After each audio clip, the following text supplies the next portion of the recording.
My name is Jerome Ferry, along with cameraman Alan Eggers, are doing an interview with Carl and Mary Carson regarding desegregation and integration in the Cedar Rapids public school system in the 1970s. Mary, are you from Cedar Rapids? Yes, I am. Actually, my grandparents immigrated here, so I've been 5 generations Cedar Rapids. Where did you go to college? I went to University of Northern Iowa, which was at that time known as Iowa State Teachers College in the 50s, elementary education. Then later I got my master's degree at Mankato State in experiential education, which kind of ties into the story today. And then after that, I still wanted I got certified in special education and administration after that. What year did you graduate? Did you finally leave school? Which time? Okay. I got my BA 10 years after I got my 2-year elementary teaching, because in the 50s you could teach on elementary on 2 years. And I taught while he went to school because he just came home from Korea. Oh, okay. Where did you get your first job? Parkersburg, Iowa, which is west of here, about 100 miles. And what was that, a teaching job or 5th grade. 5th grade? Mm-hmm. And Carl, how about you? Are you from? I graduated from Troy Mills High School. My parents and the whole family lived in the Troy Mills area. And I started immediately to Iowa State Teachers College after I graduated. And I stayed there for about a year until the draft was drafting for the Korean conflict then. So I volunteered for the draft, was sent to Korea, came back, and in the meantime I had met Mary, and then I started back to ISTC and graduated from there in 1958. And where did you get your first job at? In Parkersburg also. 'Cause I was Mary was teaching there, and I taught there for a year, just 1 year. I taught 7th grade math and social studies. Did you find that the teaching in a small town like that was much different than teaching in the city? Well, of course, we hadn't taught in the cities yet, but I was a small town guy, you know, Anyway. and so that was okay, you know. And how long did you teach in Cedar Rapids? I taught, I think about 36 years, 37 years in Cedar Rapids. First 10 years that I was here, I taught 9th grade government and social studies at Wilson Junior High, and then I went into administration. And Mary, when you moved back from Parkersburg, then were you able to find a job right away? Well, that's when we started our family. So no, I didn't teach. Then until our youngest was in kindergarten, we went back to Cedar Falls. That's when I got my BA and he got his master's. So we had it broken up. I had a 10-year. I can tell people I graduated in '68 and they'll think I'm 10 years younger than I am. Hopefully. And you made principal in Cedar Rapids, took the Yes, principal's yes. job? I started in administration in 1970 as a junior high associate principal, and then I switched to elementary and spent most of my career as an elementary principal. And then eventually you was assigned to Tyler as a principal? Right, it was my second elementary administrative position. First 2 years were at Harrison, and then in 1974 they asked me to go to Tyler and spearhead this integration desegregation program. Where is Tyler? It's at 1212 7th Street, which is now the current location of Metro High School. Was there a racial issue at Tyler at this time? There was. There were some guidelines put forth by the federal government and the state of Iowa in terms of the number of minorities that would be ideal in any school system. And when I went to Tyler, it was about 52% minority. And the state guidelines were 20% maximum plus whatever percentage of the minorities were in the school district. And at that time, there was 3%. So we had to try to move the program from 52% minority enrollment down to 23%. Just how bad was the racial problem? You know, it wasn't bad in terms of violence or anything like that, but there were issues because of race, because in a lot of cases, and that's why one of the reasons Mary's program got involved, because you can desegregate, but the integration is many times the issue. Do you feel that there was a racial issue in the Cedar Rapids area itself at this time? Yeah. Did the Cedar Rapids Police Department and the other city officials seem to acknowledge that there was a racial problem in Cedar Rapids, or they just kind of wish it'd go away? Yes, they did. They acknowledged it, and they would work at it, but there were some programs that were instituted during that time to kind of bring into balance the various subgroups in the city, as well as the various agencies in the city. Did you have something you wanted to add to that? Well, I would say that you've got to compare Cedar Rapids with a 2.5% to 3% minority to what was happening in the South, what was happening in the big cities. If you think of that era of the civil rights movement, what they were trying to do in Cedar Rapids was to avoid that kind of open conflict, and occasionally there were incidences, but they were trying to avoid that, and the only way that you could do that would be to, we felt, was to have some kind of a positive plan to work on it. And so I was starting in 1970, I was working in the central office, and so I was working with some of the leaders in the community that were trying to work on the issues. And I would say, well, my best example of it was most white people would say there was not a problem, and most black people would say, yes, there is.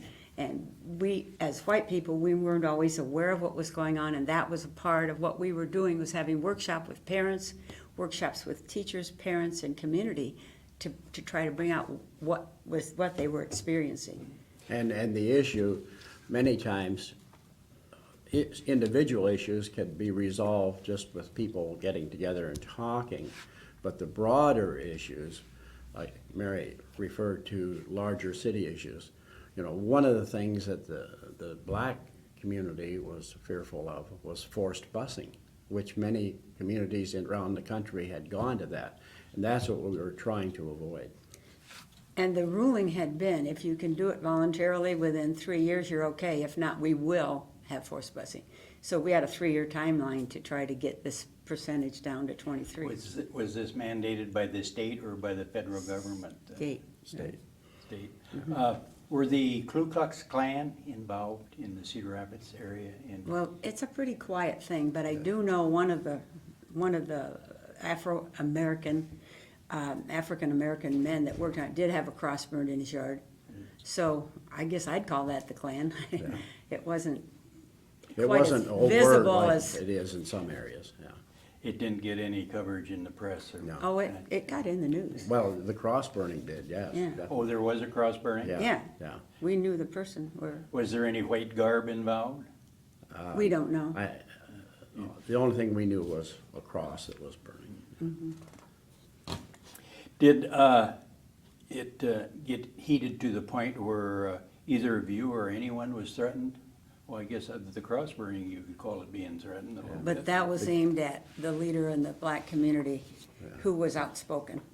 And I had a great respect for him because he said, if the community can't deal with what I have to say, how are they going to teach our children?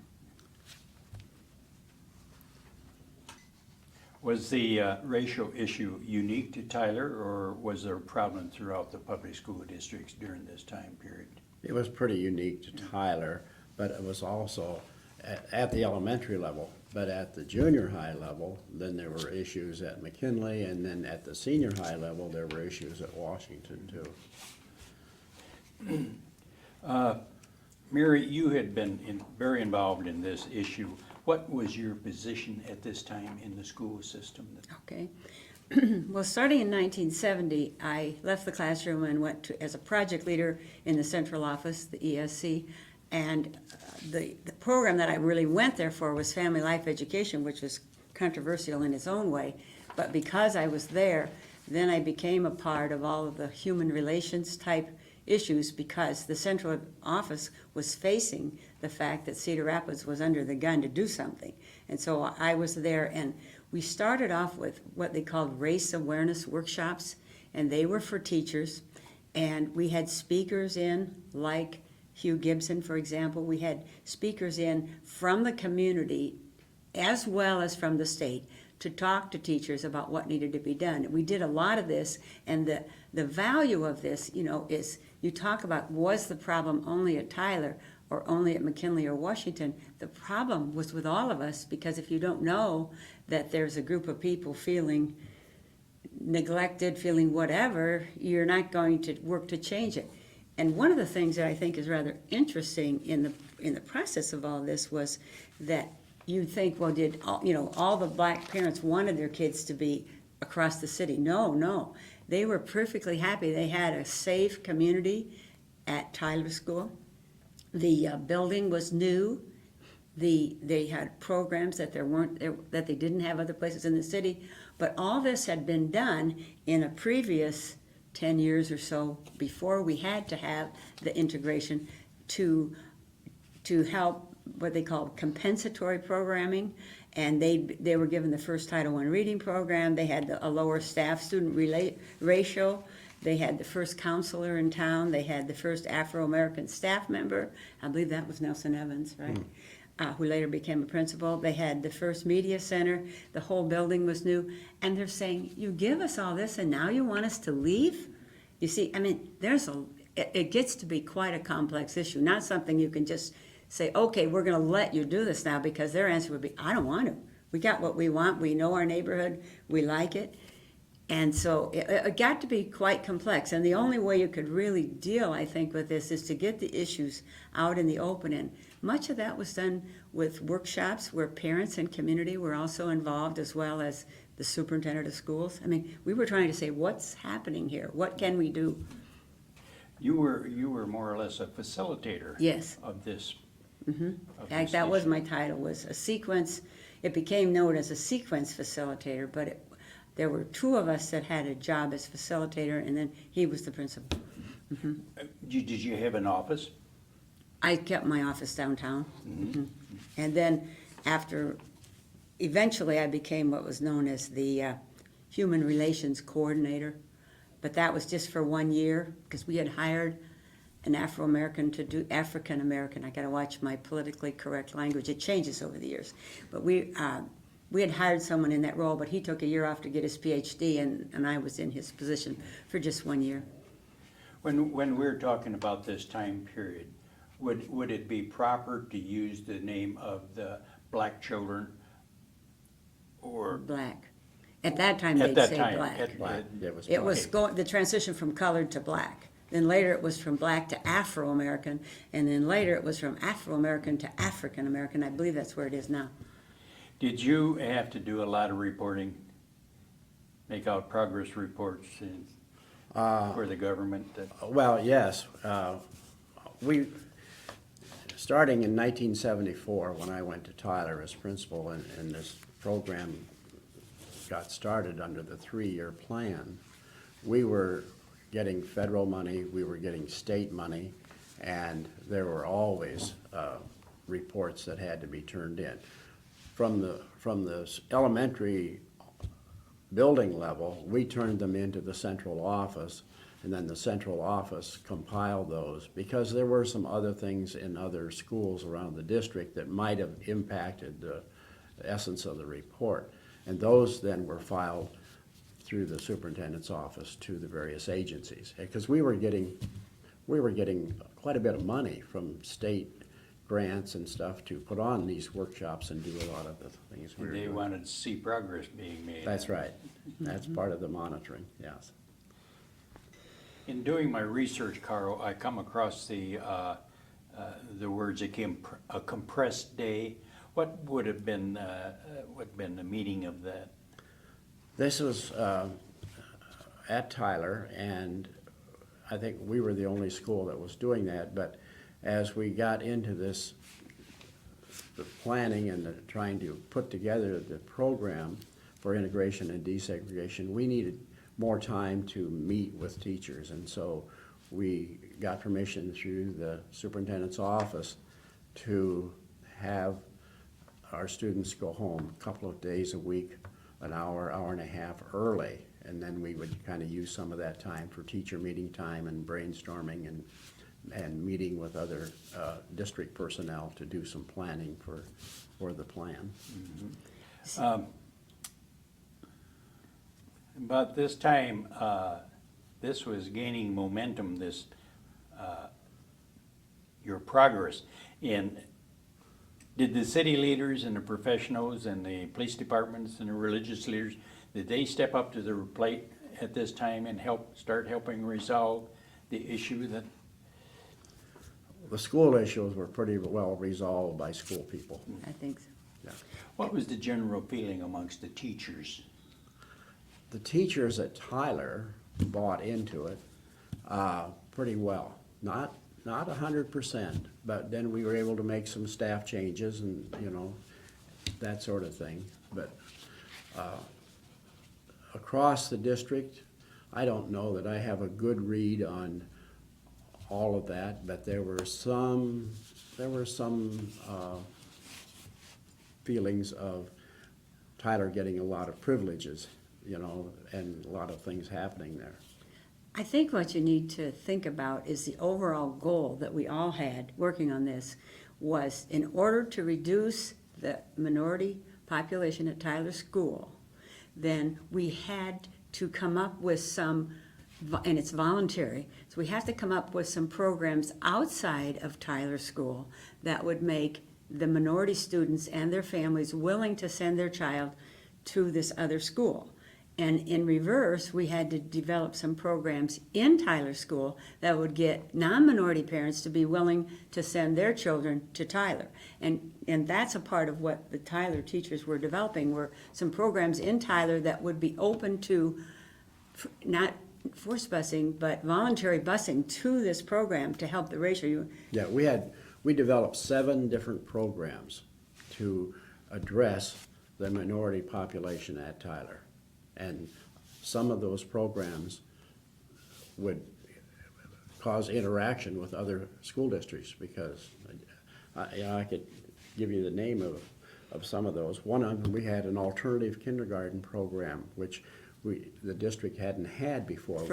We would bring in younger age 5-year-olds that maybe could use an extra year of schooling before they started regular kindergarten. Today we might call it a preschool or something, but these were students that were 5 years old and were eligible for kindergarten, but they were young 5-year-olds.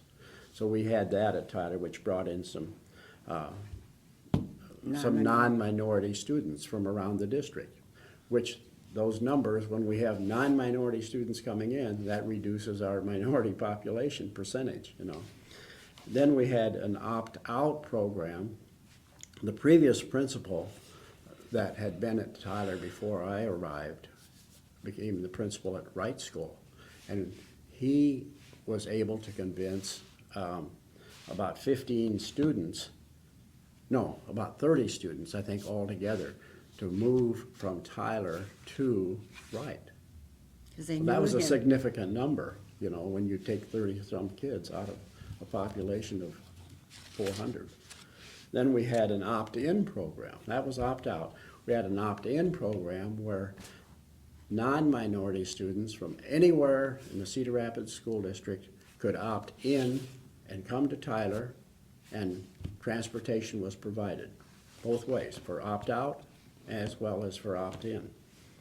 And then we had a stability center as well, where Tyler would operate and other school districts would operate as a stable center for families that were very mobile. Sometimes kids, you know, would go to 3, 4, 5 different schools in one school year. We provided a stability program so that wherever they moved, they could stay in that same school with that same teacher. with free busing, And, yeah, with free free busing. transportation. And then we had the family school, which was located at Tyler, that later became known as, well, it was the family school. I guess that was the original name. But that was located at Tyler. The state had a little bit of a problem with that, of us counting those students to help by minority percentage, because the family school was a school within a school. It was under the jurisdiction of the Cedar Rapids schools. We hired the teachers and everything, but the parents kind of created their own program there, the parents and the teachers. Very similar to what a charter school would be like today. But in the family school, we had 45 students, and most of them were non-minority. And definitely middle class or above. Yeah. And then there was the Expo program, which Mary got started. Yeah. The Expo program was at Squaw Creek School, and you still run into parents who remember sending their children there, but it was a program where you could opt into from actually any school, but we tried to make sure that it had some minority population. And at that time, they also had refugees coming in, and they had that program there. So it was a desirable program for 5th and 6th graders. Yeah, and when we think of the whole minority population, we're not just thinking black. We had to factor in all the minorities in the community. Excuse me, at this time, or during this time period, was the black students allowed to ride the public buses? That Yeah. there wasn't an issue there? Yeah. Mary, what are we looking at in this photo here that? Okay. Well, I think to clarify, there were really 3 people in Cedar Rapids that were charged with the frontline responsibilities of getting this desegregation integration plan going. And that would be Carl as principal at Tyler School, and then Steve Chambliss and myself. Steve, who later turned out to be a superintendent in another community, but Steve and I divided responsibilities. Steve worked at Tyler helping develop the programs for what they call the desegregation, getting kids to be willing to come to Tyler or to be willing to leave Tyler. And my responsibility was the integration component. I was called the integration facilitator. And basically, which was kind of fun, but from the district's point of view, they just said, what can you think of? What might work? And if, as I mentioned before, I had done my master's degree at Mankato State, and I had to go on Outward Bound and do all these outdoor activities, which at the time was aimed at teacher training, had nothing to do with this. But it appeared to me that this might be something we could incorporate. Kids like to do things with field trips and outdoor experiences. But so this article here represents the very first outdoor experience that we did for kids with integration as its purpose. And what we did is we set up a program. I believe it says we took 60 children that first time, and we had, of course, plenty of teachers, so we could have probably a 10-to-1, 5 to 10-to-1 ratio. And the activities that we did were all ones that I had experienced in my work with experiential ed, things you could do with kids. And the idea was to build trust by having kids work together. And we set these groups up so that there would be children in the group, minority, non-minority, who had tasks that they had to accomplish by helping each other and working together. For example, the top picture is a trust walk, where you just blindfold a group of maybe 10 or more children, and one child leads the group and they walk around. And I mean, obviously I'm standing there without a blindfold on, but I think there's a teacher, Steve Chambliss, in the middle, probably had one on. And the idea was your responsibility, we'd explain to the kids why we were doing it. Your responsibility is not let the person that you're leading bump into anything. You have to be trustworthy if you're gonna have a trust walk. You can't just blindly trust. Okay, so that was that experience. In the other picture, there's one girl leading another. Down, this one I like was one of the fun activities, was called Tea in a Tree. and we took 10 kids. We'd get them a tree that was real bushy, so they didn't have to go up too high, where they could actually climb into it. You gave them a challenge. They couldn't come down till they achieved it, supposedly.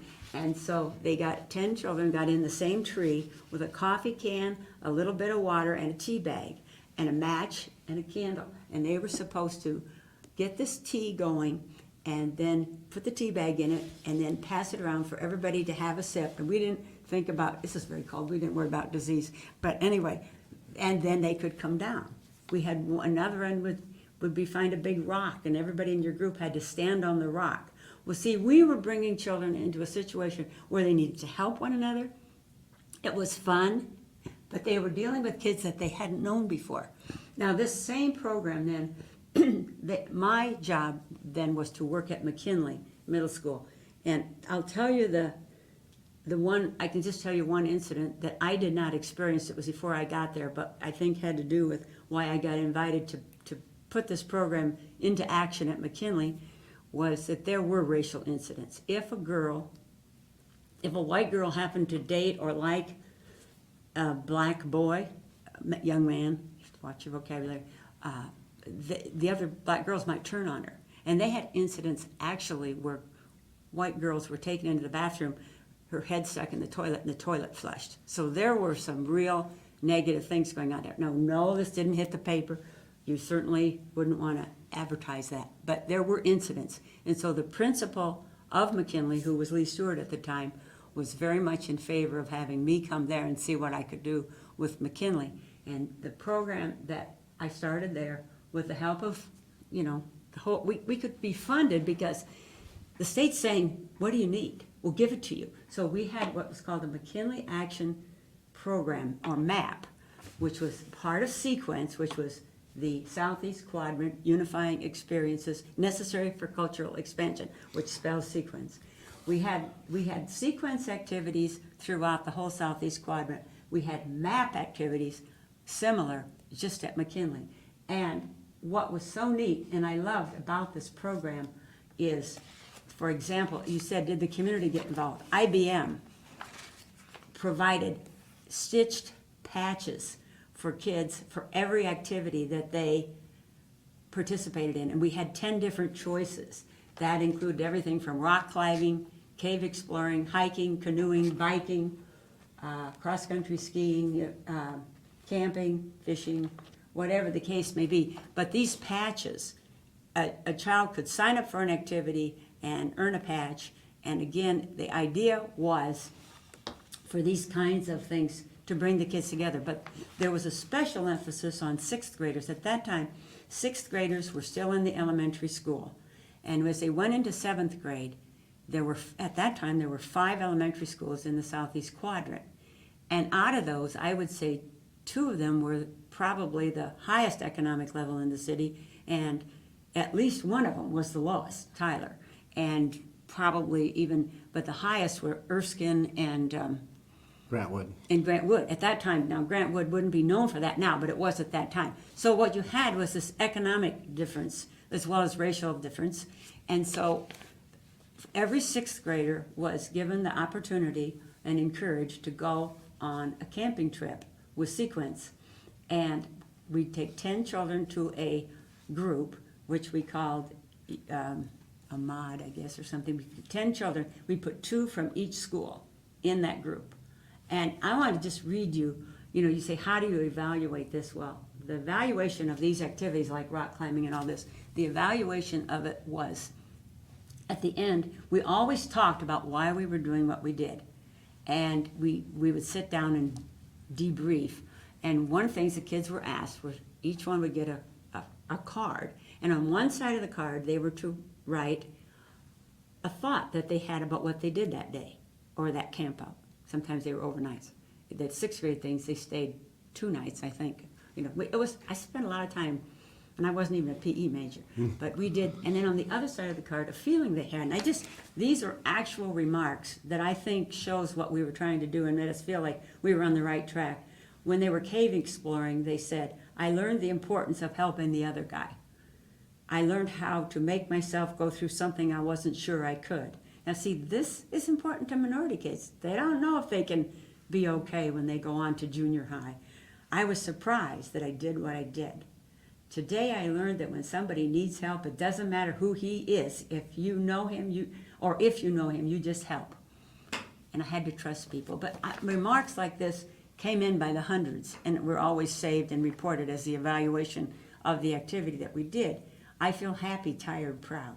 I would like to do it again. Not today though. I'm pretty tired, sore, and hungry.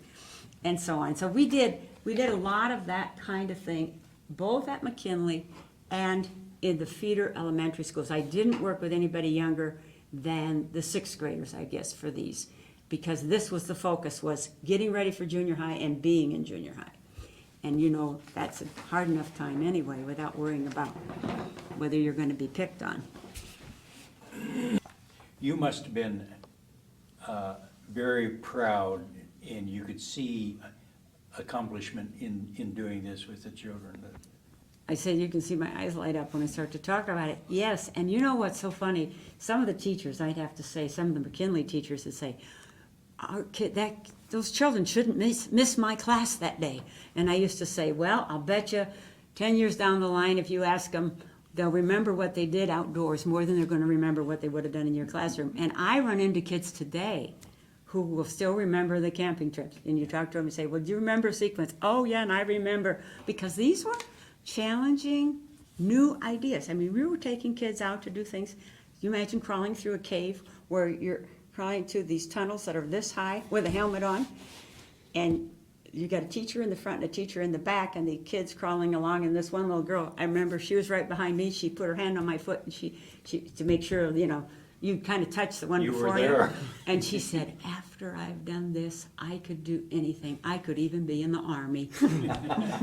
Well, you know, and one of the neat things in terms of relatively minor recognition, but it was very, very powerful, was the patches that they would give to the sixth graders after they completed an activity. These patches would go on their jackets. It's just like Boy Scout badges, you know? And we had a neighbor who was an IBM salesperson, and his manager here in Cedar Rapids, they bought into the whole program, and IBM bought all the patches. And then we would have those people show up on occasion at an appropriate recognition kind of thing or something, so that they could feel a part of what the kids were feeling too, you know. Was the N-word, was that ever spoken in this time period? At the elementary school, on occasion, but you know, as a staff and all the things that we were talking about among ourselves and with the students, that was pretty much a no-no. But it still would happen on occasion. I would say, because of the kind of work I was doing, sometimes I would have occasion to take a couple children with me to buy groceries for a camping trip or, you know, that sort of thing. And I would say that I never had a black child out with me that they didn't get some kind of a negative connotation or comment or look from somebody. You know, and I don't think people necessarily thought they were doing it, but they were doing it. You know, and I was very aware of it. And I think it was this sort of thing that came up in the racial awareness. One of the things that I think is an important point is parents said a lot of things to us that we needed to hear. But one of the things parents and a minority teacher said is the problem in Cedar Rapids was not having too many blacks. It was not having enough. And what they meant is there wasn't enough for people to have to face the fact that they were discriminating. And I still think there's a lot of people don't think it's an issue, but I think it'll be an issue as long as there's visible differences between people, and you know, it's just something you do it less if you're aware of it. But you know, one of the things that I think happened with Mary and me was that she became controversial before I did. Because she was in family life education, and that is, in essence, was sex education. And she, you know, would go to parent meetings, and that was a hot topic. They'd there. fill the gym. And they would ask her things like, well, do you have children in the Cedar Rapids schools? that are being taught this. Yeah, and they're being taught that. Yes, 3. You know, but then we got into this racial issue, and so we became controversial again, and we would meet with people just casually, not business-wise or anything, and they would try to say, well, they were pretty liberal, and they said, some of my best friends are black. That's the worst thing you could say To a black. to a black They person. see that as, You know, that's it's a so, clue. you know, you kind of had to educate a lot of people on what's appropriate kinds of responses and when you're dealing with minority people. This was a large paradigm shift. How did you have to have workshops, or did you have workshops with the parents? And, Yes. Yes. explain to them how things had to be from now on? No, I don't think you approached it from how things had to be. I think you How did you approached it approach it? because I think it was more approached from them sharing their concerns and us, of course, presenting the issue of the change that had to happen just to get the federal funding or the state funding. But yeah, the parent workshops were very insightful. They really were, because there's nothing like sitting face to face with somebody and having them tell you what their concerns are. Oh, I was going to say one thing a teacher said to me. We went out of our way to try to hire minority staff because we didn't have many. Remember, Nelson Evans was the first black teacher in Cedar Rapids, and he had long since become a principal and whatever, but we just didn't have enough, and we were trying to recruit. And one of the black, I'm going to still say black because that was the time, one of the black teachers was in my sequence office, and she said, you know, one of the problems here of holding on to good black teachers is we don't have enough of a black middle class for them to have a social life. You know, and there's just things you don't think about. Was there a lot of ugly press at this time, like in the opinion page of the Gazette? Well, I have to say the Gazette and the TV media covered this whole plan very, very extensively and very positively, you know, because they saw this as an issue that the greater community needed to be aware of. And so we've got, by and large, a very positive press about this. Now they have a school named after Viola Gibson out on Blair's Ferry Road. Was she involved, or did that come from this instant here? Okay, Viola Gibson was a leader in this kind of issue long before the school district sat up and took notice. She was well respected, of course, in the black community, and became well respected by everyone, obviously by a school being named for her. But it was actually, I knew her son and her granddaughter the best. Viola Gibson's son, Hugh Gibson, was that person who was not afraid to tell people what it was like and how you need to do it differently. And he was not beloved, believe me, but he was not wrong. And then he had a daughter that he had a vested interest in wanting her to have a better life in Cedar Rapids, and she does. And she went to Expo, and she's a delightful young lady, you know, and I've even seen her since, and she doesn't forget either. I always get a big hug. But, you know, it's the kind of thing that I think you just have to realize it does evolve. It doesn't just happen. You can't tell people what they have to do, but we tried to approach it from a problem solving. This is what needs to get done.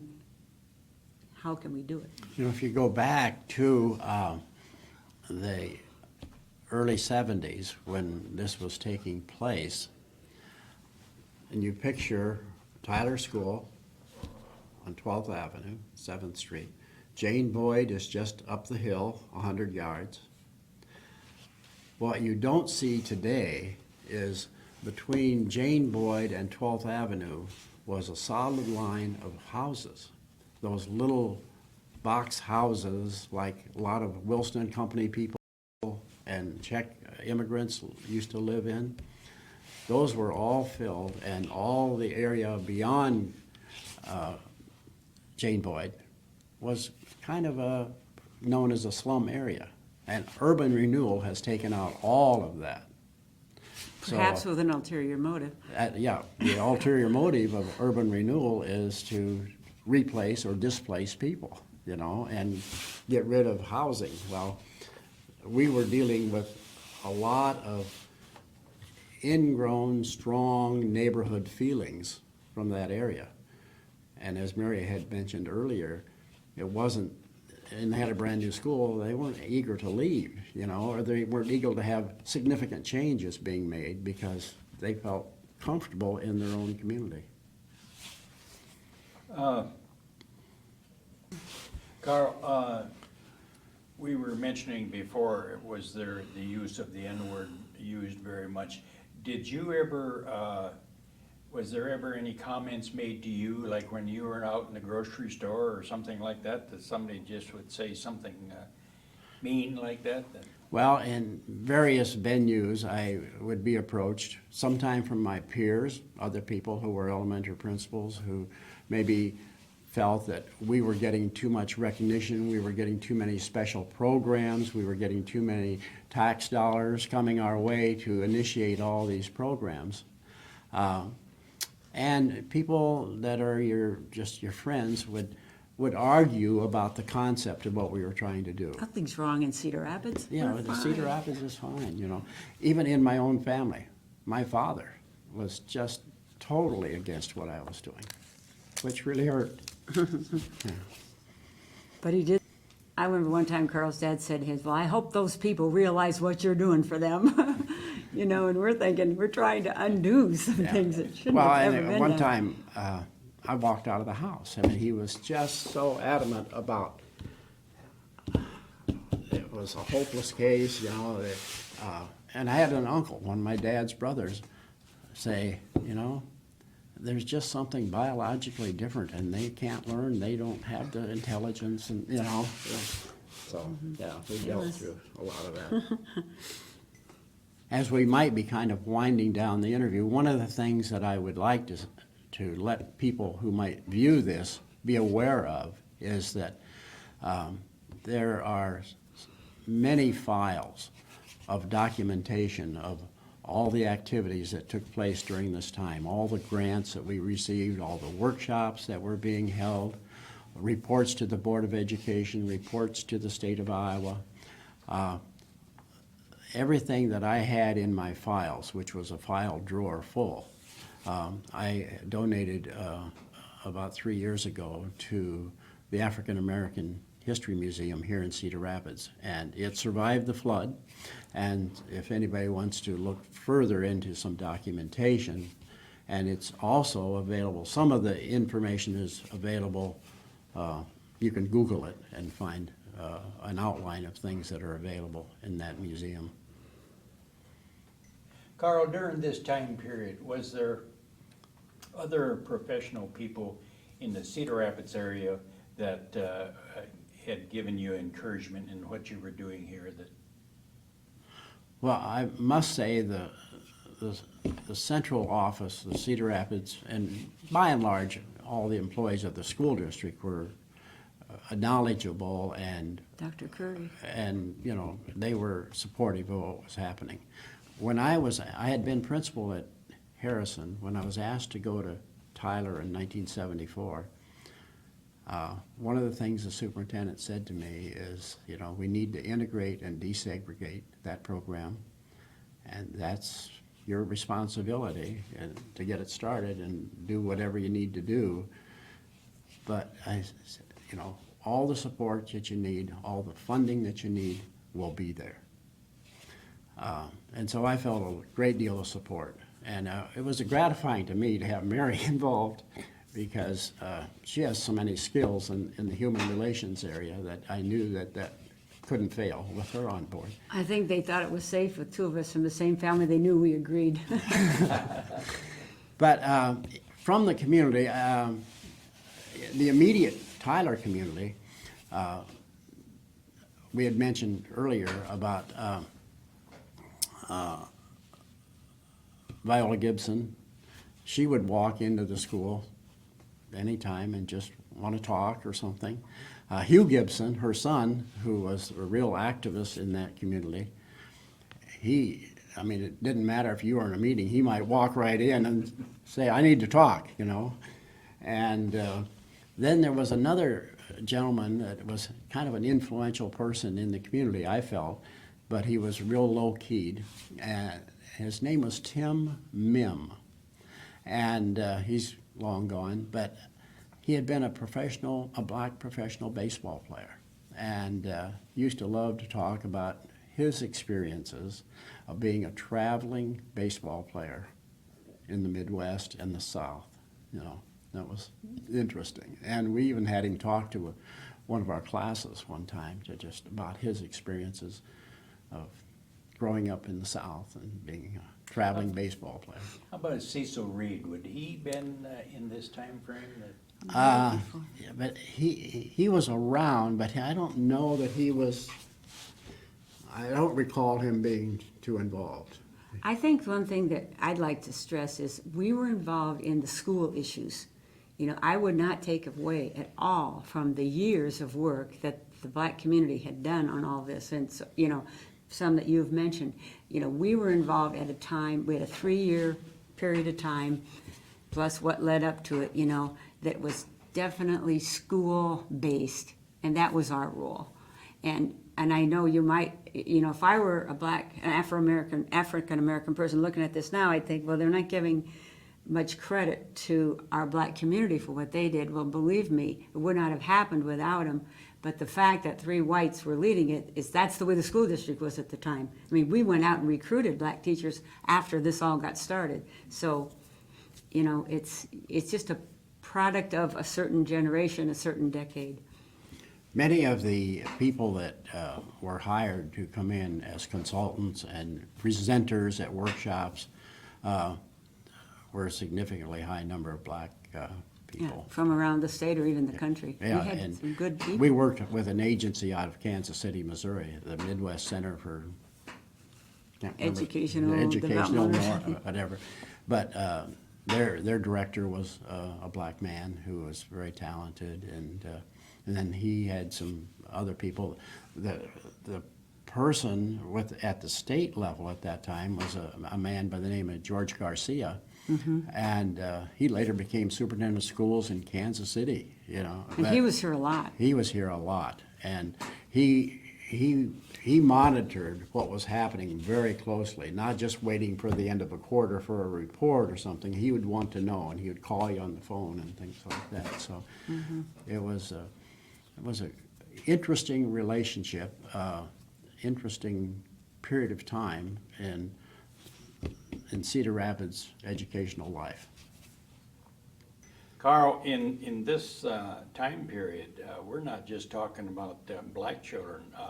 There was a lot of other minorities, or not a lot, but there was other minorities in Cedar Rapids. Were they benefiting from this program? Well, yes, in the Expo program, and didn't Squaw Creek have a special program for The boat people, he came, from Asian? people from Vietnam, Asian people Yeah. that came in. I know we had one young man who had escaped his country coming down the river in a boat, and we took him canoeing, and he said, I gotta walk. And he walked down the shore because he couldn't stand being on that boat again. It reminded him of leaving his country. And yeah, What about the Mexican children? We had some people from Mexico that were at Tyler. There was a fairly sizable group of people up behind the Masonic Temple. There was a settlement up there. In fact, they had grocery stores and everything up there at that time. But I think they were mostly going to Polk School. We had an interesting situation happen at Tyler. The Wong family that owned the Dragon Restaurant had some family members come from China, and they had 3 daughters. And I think they had first gone to Polk School, and Polk referred them to us. And so, because, why did they do that? I'm not sure. I think it was because they felt, we were working with minorities and trying to integrate them into the community, and maybe they would be a head start there. Well, just a practical matter, that was something that we didn't need to happen. We did not need to have minority kids coming to Tyler when we're trying to get minority students out of Tyler and integrate them in other school districts. But anyway, they walked into our front office one day unannounced, and the secretary came and got me, and I met the family and found out that they had just arrived, and they spoke no English. So I called Eddie Sang, who was a Chinese young man who taught at Kennedy High School, and got him out of class because it was something needed to be done. And within half an hour, he arrived at Tyler and could talk to him because we could not communicate at all. And found out that they had just arrived and so on and so forth. So it turned out, I said, well, okay, we'll go ahead and register them. What are their names? Well, they gave me Chinese names. So I said to Eddie, give me the closest Anglican name to that. So I ended up naming all three kids. You know, Susie, John, or Susie, Sally, whatever there was. I don't remember anymore. But they ended up staying at Tyler, and then they were at McKinley.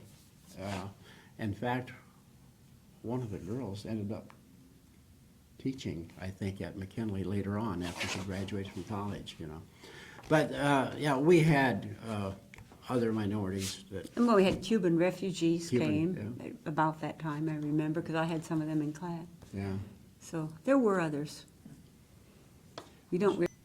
Had you met your 3-year goal that was set up by the government for you? Yes. Actually, it wasn't set up by the government as much as it was in our plan, but we did have that 3-year timeline. And as I said earlier, I went to Tyler in '74, so the plan really, and we used some of that year to do some preliminary things, but the plan really got started in '75. And we went from the initial 52% down to the goal of 23% by 1978. And that, had been at Tyler then 4 years in 1978. And at the end of that school year, I asked for a transfer to a different building just to, it was, you know, we spent lots of hours, lots of time, and it was very rewarding, but I was eager for a change of scenery. I imagine amongst the two of you did a lot of talking. Were you both fully satisfied with what you had accomplished, what you had set out to do, and what you were actually able to accomplish? I was very satisfied. Probably one of the highlights of my career. What year would this been fully implemented, integration then? 1978. And Mary, did you stay in the same type of work? Well, actually, no. As it turned out, I think that I knew within myself, I liked doing things that advocated for kids or people that needed some help. And I got an opportunity to do something else, and that was, well, I was the assistant principal at McKinley for one semester on an interim basis. And during that time, I recognized that there were a lot of kids that were being basically not served because of their behavior problems, and they would be told to leave and don't come back. I hate to say it, but I saw it. And so I had gone to that principal at the time and said, why don't you send them to Metro Middle School? And she said, oh, it's a terrible program. I wouldn't do that. Well, so at the end of that school year, I went to the powers that be and said, I will go there, but only if I can be in charge. And they said, you got it. And I went and developed a severe behavior disorder program for middle school kids. And we didn't know how to do it, but the staff we were all on board, and it's still going. It's now known as Taft Alternative, and I was with it for 18 years, one way or another. So, yeah, I think one thing led to another. You know, when I look back, all these things just kind of led to something else. And When did you retire? January of '97. Carl? I retired in June of 1996, but going back to what Mary was saying about her program, you know, in lots of ways, what she was facing was what we had faced at Tyler in terms of other people's recognition of what we were doing. Sometimes it wasn't always positive, because when you're working with people who have fewer advantages and you're advocating for those people, that doesn't always sit well for the mainstream. But So we've you get a always thicker faced that. skin. You believe in what you're doing and you do Yeah. it, if you can. You have to have some, you know, some values of your own that you can work for, and I think Mary and I did that.